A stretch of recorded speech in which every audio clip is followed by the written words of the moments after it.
Bonjour et bienvenue, voici notre tour d'horizon économique, géopolitique, énergétique et boursier. Nous sommes le mardi 18 novembre et pour comprendre comment tourne une planète finance clairement en stress, c'est sur l'inforruptible et nulle part ailleurs.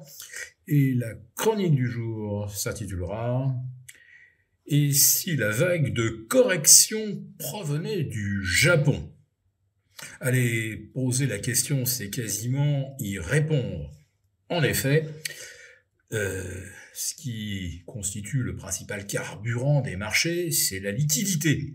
Or, c'est peut-être la corne d'abondance du carry trade qui est en train de s'évaporer. Le carry trade, vous le savez, ça consiste à emprunter à pas cher au Japon. On se retrouve avec des yens, on les vend à découvert pour acheter d'autres actifs mieux rémunérés. Le problème, c'est que la rémunération des liquidités au Japon est en train de s'accroître très rapidement. Autrement dit, le coût de l'emprunt, pour ceux qui ont recours au carry trade, le rendement du 10 ans est passé de moins 0,30 il y a un peu plus de 3 ans à 1,75 et le rendement du 20 ans, oui, le 20 ans, c'est une référence très suivie, vient de bondir au-delà des 2,75%. On est donc plus très loin du rendement des Bund en Allemagne, on est même un petit peu au-dessus d'ailleurs, et on se rapproche tranquillement du rendement du 2 ans aux États-Unis. Et sans ces liquidités pas chères, voilà que les marchés commencent à manquer d'oxygène.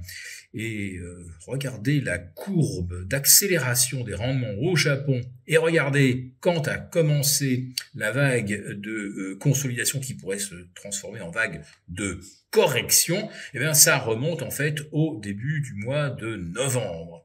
Alors pourquoi est-ce que les taux se tendent au Japon alors qu'on a une première ministre qui nous annonçait le rétablissement des Abenomics? Alors ça avait littéralement euphoriser la planète finance fin octobre, tout simplement parce que le gouverneur de la Banque centrale du Japon, monsieur Kazuo Ueda, annonce qu'il lui apparaît dangereux de maintenir des taux à 0,25 dans un contexte d'inflation non maîtrisée. Alors pour l'instant, l'inflation, elle est revenue aux alentours de 2%. En réalité, la véritable inflation ressentie par le consommateur japonais, elle est bien au-delà.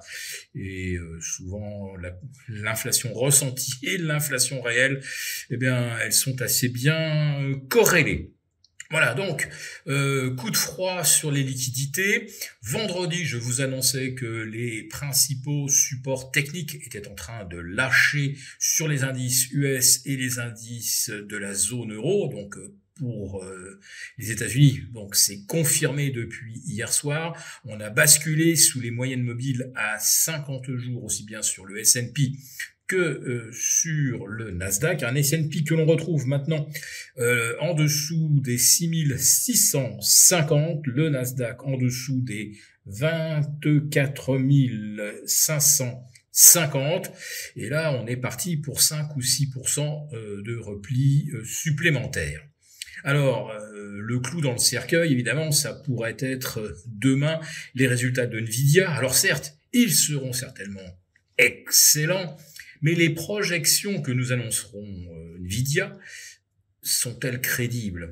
En réalité, vu le matériel commandé à l'horizon 2028, il faudrait 30 réacteurs nucléaires de type EPR de la dernière génération pour fournir les 35 à 42 gigawatts nécessaires pour faire tourner les data centers équipés alors de matériel Nvidia majoritairement, également AMD, ARM, super micro computer. Bref, on a basé les valorisations de tous ces géants de la tech sur l'hypothèse que tout va bien fonctionner en 2028 et qu'il y aura du courant pour alimenter les data centers. Ce ne sera certainement pas le cas. Je vous rappelle que les projections d'investissement dans l'intelligence artificielle progressent de 50 à 100% par an, en fonction des divers acteurs. Les plus gros, bien sûr, Alphabet, Microsoft, OpenAI et naturellement Nvidia. Et vous avez en face de ça des capacités énergétiques qui progressent de 5 à 7% par an. Et quand je vous parle d'EPR, alors là, l'horizon de mise en service, c'est 5 à 7 ans. Et à condition que ça fonctionne à la chinoise, c'est-à-dire qu'une fois que Pékin a décidé qu'on allait construire 4 réacteurs de 1400, il n'y a pas un écologiste qui vient manifester et bloquer les routes. Donc aux États-Unis, c'est quand même pas aussi simple. Donc, pour alimenter les futurs data centers, il va falloir remettre en route des centrales au charbon, naturellement. Ça, on peut le faire tout de suite. Des centrales au gaz, on peut en construire. C'est assez rapide. Du gaz, les Américains en ont, grâce à leur fameux Shell Oil. Mais aujourd'hui, les États-Unis exportent du GNL. Demain, s'ils doivent mobiliser toutes leurs ressources, ça veut dire qu'ils en exporteront probablement moins, que le GNL risque d'être vendu encore plus cher aux Européens. Autrement dit, les problèmes énergétiques américains sont également nos problèmes à nous autres Européens. Alors quand vous ajoutez à ces problèmes énergétiques les valorisations qui reposent sur des hypothèses de croissance complètement invraisemblables, irréalisables, ces niveaux de valorisation appellent évidemment une correction qui pourrait s'enclencher peut-être dès demain soir. Donc jeudi matin, on pourrait avoir un réveil douloureux sur les marchés. Mais je le répète, on s'en soucierait moins s'il y avait de la liquidité en abondance, si on pouvait emprunter au Japon à 1% et non pas à 1,75, voire à 2,75 sur le moyen ou le long terme. Voilà, donc ça commence à devenir très chaud. Nous avons un VIX qui vient de passer le cap des 23,5 qui se dirige à fond vers les 24. Bon, on est déjà dans la zone du stress et ça risque d'accélérer très vite vers les 30. Ça, on le saura probablement dès demain soir. Voilà, donc beaucoup de tensions dans le marché. Je vous disais depuis des semaines qu'il y avait beaucoup de gaz dans la pièce. Alors évidemment, l'étincelle Nvidia pourrait tout faire exploser. Avant d'en terminer, alors je remercie ceux qui commentent mes vidéos quotidiennes. Alors bien sûr que les achats de Rafale, c'est un véritable mirage.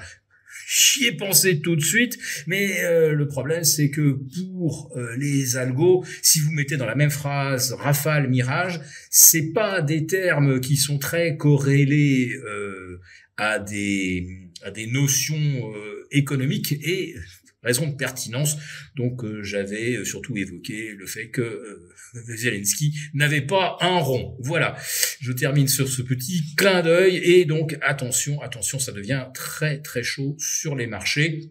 Et un des principaux marqueurs du stress et de l'absence de liquidité, évidemment, c'est la correction des cryptos qui ne repose évidemment que sur la possibilité de placer des liquidités excédentaires.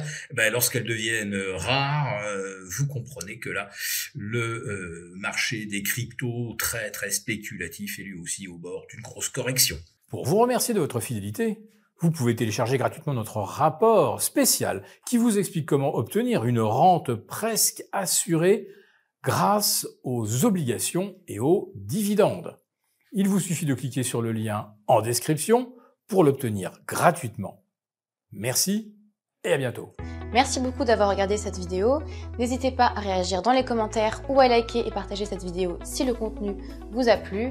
Et pour ne rater aucune de nos prochaines émissions, vous pouvez vous abonner à notre chaîne et activer les notifications. Et pour plus de contenu, n'oubliez pas que le dernier rapport rédigé par nos experts est accessible en cliquant sur le lien de description. On se retrouve tout de suite dans les commentaires et je vous dis à très bientôt pour une prochaine vidéo.